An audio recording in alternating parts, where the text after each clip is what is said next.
Continuamos aquí con el presidente de la Autoridad Portuaria. Le preguntábamos antes de irnos a publicidad si pensaba que había detrás de todo esto, de todas estas decisiones del Ayuntamiento, motivos políticos. Ignacio. Vamos a ver, si los hay, es un error. Yo lo he dicho antes, el puerto es el motor económico de nuestra ciudad. En el puerto está toda la industria de automóvil, exporta a través del puerto. Están los astilleros, toda la industria naval. Está toda esa industria relacionada con la pesca, pesca fresca, pesca congelada, las industrias transformadoras, el granito, los contenedores. Si se trata de que haya un conflicto con el puerto, el que sufre no es el puerto, son las empresas del entorno del puerto, son los trabajadores de esas empresas y por tanto es un error el tratar de ver, el buscar el enfrentamiento con la actividad, con la autoridad portuaria, porque al final lo que sufrimos somos los ciudadanos, porque si Vigo va bien, los ciudadanos vamos bien, y si Vigo va mal, los ciudadanos van mal. Y Vigo va bien si el puerto va bien. Entonces atacar el puerto es atacar en el fondo lo que es la esencia de nuestra ciudad. Vigo creció, yo creo que decía hasta Álvaro Cunqueiro, a la orilla del mar, a la orilla de un puerto, y por tanto, y mirando a un puerto. Por tanto, el puerto es la razón esencial de la existencia de nuestra ciudad. Nació el puerto con la pesca, después con la automoción. Probablemente si no tuviésemos el puerto y todas las instalaciones que tenemos en Bouzas, no sé si estaría Citroën todavía en Vigo, porque de Citroën al puerto es un recorrido muy corto y que desde el punto de vista logístico para Citroën es muy favorable el tener un puerto que permita colocar los coches inmediatamente en cualquier parte de Europa o del mundo, y por tanto para mí buscar esos enfrentamientos es un error, es un daño a la ciudad y no debe ser la actuación de un responsable político desde el punto de vista municipal. Otro de los temas, precisamente hablando de las relaciones con el Concello, que ha sido titular estos días, ha sido la decisión del Concello de no pagar los cánones de los túneles al puerto de Vigo, basándose en un informe jurídico del Ayuntamiento. Vamos a ver, las tasas son tributos. Los tributos, pues como sabemos todos, tenemos que pagarlos. Y los tributos no los decide ni la autoridad portuaria, ni el presidente, ni el Consejo de Administración, los fija la ley. Y la ley que rige los puertos es una ley de puertos. Y la ley de puertos nos dice cuándo hay que cobrar y cuándo no se puede, cuándo no hay que cobrar. Y de acuerdo con la ley de puertos, y así nos lo dice el abogado del Estado, hay que cobrar.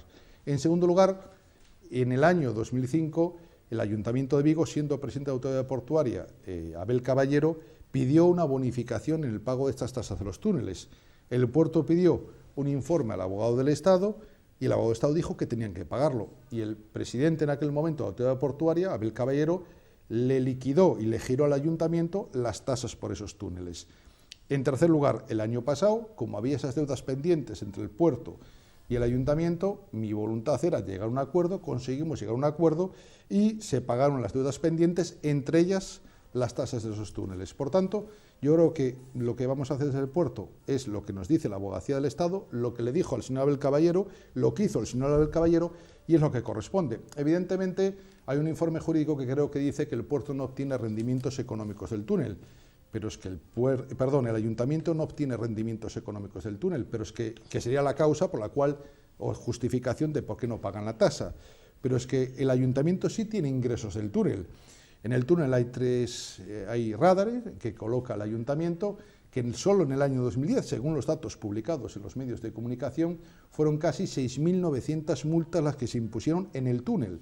Si uno multiplica esas 6.900 multas por lo que supone lo mínimo de una multa o la media de una multa, son muchos ingresos para el Ayuntamiento. Es decir, el túnel al Ayuntamiento no es un gasto, sino que supone un ingreso. Ingresa más de lo que supone tener ese túnel. Sí. En el caso se ha planteado, por ejemplo, el puerto, decirle, si no nos pagan los cánones, no les vamos a dejar tener allí esos radares, porque... Yo creo que lo que hay que evitar es los conflictos. La gente no quiere enfrentamientos entre administraciones. Vimos ahora el tema del Taxis. Hemos visto que la colaboración entre la Xunta de Galicia y el Gobierno de España consiguió desbloquear un tema que llevaba mucho tiempo bloqueado y que beneficia a toda la industria del naval, a la industria auxiliar, a miles de puestos de trabajo. Esa es la forma de actuar. Yo creo que la división y el enfrentamiento no genera riqueza, no genera puestos de trabajo, no genera pues nada en nuestra ciudad. Yo creo que además desde un ayuntamiento, un alcalde lo que tiene que liderar es la unión entre todas las administraciones para buscar lo mejor para los ciudadanos. Pero para que no haya enfrentamientos tiene que haber diálogo. ¿Cómo es ese diálogo entre el puerto de Vigo y el ayuntamiento? Pues mire, en este tema concreto de las tasas, estábamos ya dialogando desde hace tiempo los técnicos del ayuntamiento, los técnicos del puerto, Y se había avanzado bastante en el tema de un acuerdo, había discusión de una cantidad y otra, pero llevamos trabajando varios meses para intentar, pues, lo que debe el ayuntamiento al puerto y lo que debe el puerto al ayuntamiento, compensarlo. Incluso le daba al ayuntamiento que el puerto le iba a ingresar 220 y tantos mil euros. Eso es lo que iba a ingresar el puerto al ayuntamiento.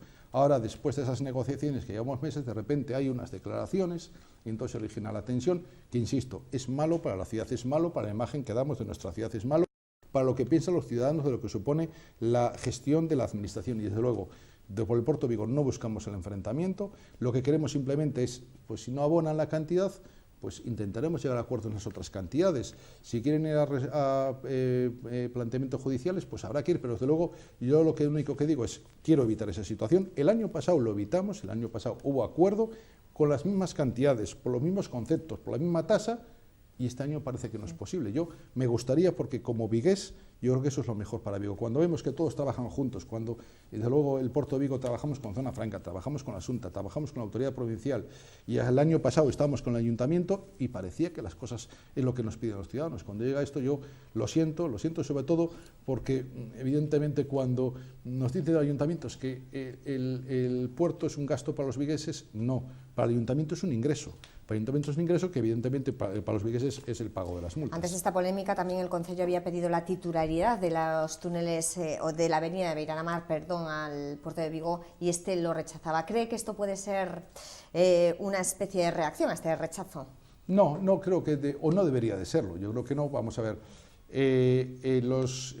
zona de Orillamar, la zona de Orillamar es la zona de conexión del puerto. Es una zona de conexión entre la zona de Bouzas, entre el Berbés y entre el muelle comercial. Siempre es necesario en esta situación pues que haya comunicación del puerto, si no sería estrangular el puerto el evitar esa comunicación.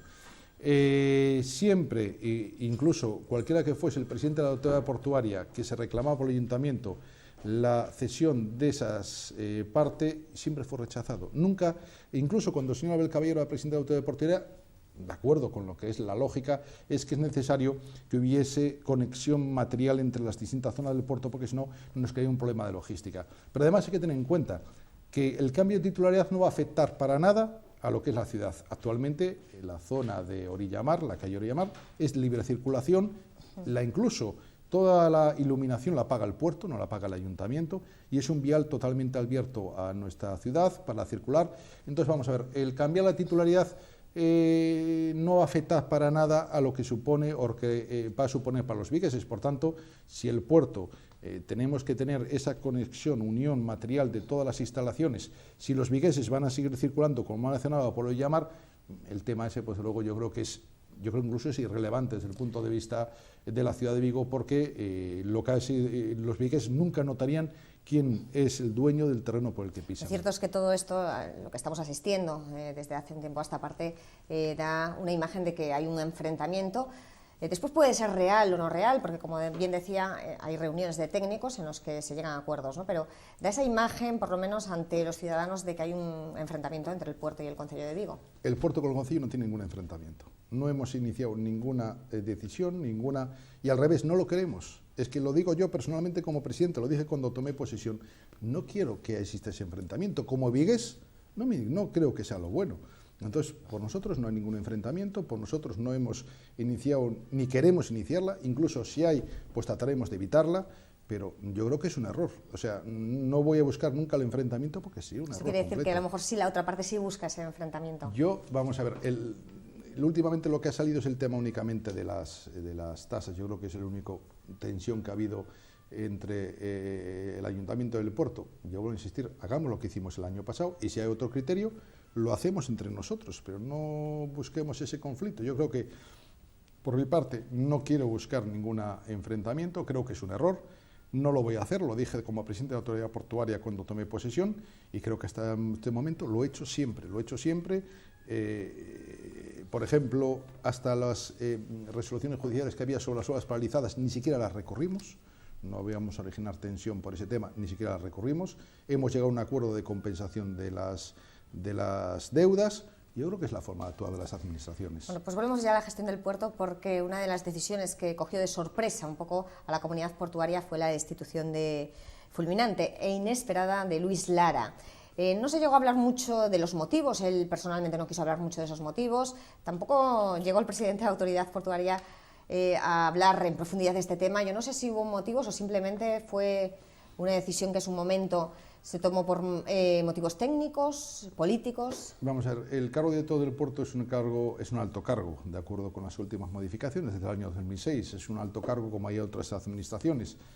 Después de 20 años de gestión en el puerto de Vigo, pues se consideramos, yo lo propuse y lo considero así el Consejo de Administración por unanimidad, pues la necesidad de relevar la personal dirección, y el motivo fue fundamentalmente la necesidad de un cambio dentro de la dirección del puerto, y eso fue el motivo fundamental. Lo expliqué así en el Consejo de Administración, y todos los consejeros, todos los que hay, que están desde el alcalde hasta sindicatos, confederación de empresarios, representantes de la Junta, del Estado, lo estuvieron de acuerdo y se aprobó por unanimidad. No hay que ver otras razones, otros motivos. Igual que se aprobó por unanimidad la entrada de Beatriz Colunga. Sí, Beatriz además Beatriz Colunga es la primera mujer que es directora en el Puerto de Vigo. El Puerto de Vigo, que se creó como Junta del Puerto en el año 1881, siempre habían sido hombres los directores durante todo el periodo, y era la primera directora. Es una persona que tiene una larga experiencia en la Autoridad Portuaria de Vigo, pues es ingeniera de caminos, canales y puertos, y ha desempeñado en el Puerto de Vigo todos los escalafones, desde jefa de departamento hasta su directora, que era lo que función que cumplía ahora. Es una persona con una larga experiencia profesional y, por tanto, propuse su nombramiento, y el Consejo de Administración también se aprobó por unanimidad. El Puerto de Vigo no es solo el presidente o director, es un equipo que hay de profesionales, que hay directivos y personal no directivo, que hay que decir que trabajan con mucha agilidad. Yo siempre que estoy con los usuarios del puerto, en algún momento cuando piden alguna tramitación y nos la tienen que pedir nosotros y el ayuntamiento, nosotros tardamos una semana y el ayuntamiento tarda muchísimo más. Alguno me comentaba que una vez pidió una licencia para demoler una parte de una zona que tenían, nos pidió autorización al puerto, la resolvimos, y cuando llegó la autorización del ayuntamiento ya había hecho la demolición porque no podía esperar por ella. Últimamente hemos tenido buenas noticias como el tax list, la aprobación del tax list, y también parece que va a salir adelante la autopista del mar. Digo parece porque a veces surgen imprevistos y que sí, que no, que hay autopista del mar. Poco a poco van saliendo los proyectos que se había planteado en un principio el presidente de la Autoridad Portuaria. Vamos a ver, el tax list es una noticia fabulosa para Vigo. Pensemos que desde hace un año y medio se han contratado pocos barcos en los astilleros de Vigo, porque teníamos el problema de la denuncia que se había presentado ante la Unión Europea, y el comisario de la competencia, además un español, que pensaríamos, hombre, es un español, lo va a tratar de agilizar el tema lo más rápidamente posible, porque perjudica fundamentalmente a Galicia, pero también a otras comunidades autónomas. Vimos que tardó un año y medio en resolver algo que se podía resolver mucho antes, pero gracias a esa presión combinada. Por eso le decía yo siempre que es bueno trabajar conjuntamente las administraciones de la Xunta de Galicia, del consejero Javier Guerra, vigués, que fue concejal, compañero conmigo en el ayuntamiento y que tanto se ha preocupado por los astilleros de Vigo, del presidente de la Xunta, del gobierno de Mariano Rajoy, se ha conseguido desbloquear un tema que para el puerto, no para el puerto, para la ciudad, para lo que es la creación de empleo, para lo que es los puestos de trabajo, es fundamental. El año 2000, creo fue el 2010, no sé si 2010, el valor de las exportaciones de los buques que se construyeron en Vigo fueron más de 1.000 millones de euros. Es decir, casi todos los buques que se construían se exportaban y suponían 1.000 millones de euros el valor de esas construcciones. Es un éxito, combinación de esas administraciones, y supone vuelta de carga de trabajo para el puerto. También supone movimientos, porque esas piezas que entran y salen se mueven en el puerto, que notamos también en la caída, pues que la caída de este tipo de tráficos, porque no había actividad en el puerto, ahora vuelve a retomarse, y luego es una excelente noticia. En cuanto a la autopista del mar, hay que tener en cuenta que, como sabemos, es simplemente una ayuda pública que se da a algunos tráficos. Y en este sentido, hemos visto que en los últimos años no arrancaba la autopista del mar. Quizás no existió compromiso suficiente por parte del anterior gobierno socialista de Madrid en este tema, porque veíamos incluso que se trataba de favorecer a otras autopistas del mar, como la de Gijón. Es más, el presidente de Puerto del Estado del gobierno socialista, cuando se presentó la autopista del mar de Gijón, en una revista que editaba Puerto del Estado, decía que la autopista del mar de Gijón no solo podía captar tráficos de Gijón y de Castilla y León, sino que podría captar tráficos del sur de Galicia y del norte de Portugal, es decir, los tráficos de Vigo. El propio presidente estaba diciendo: Gijón, vete a por los tráficos del sur de Galicia y del norte de Portugal, que son los del puerto de Vigo.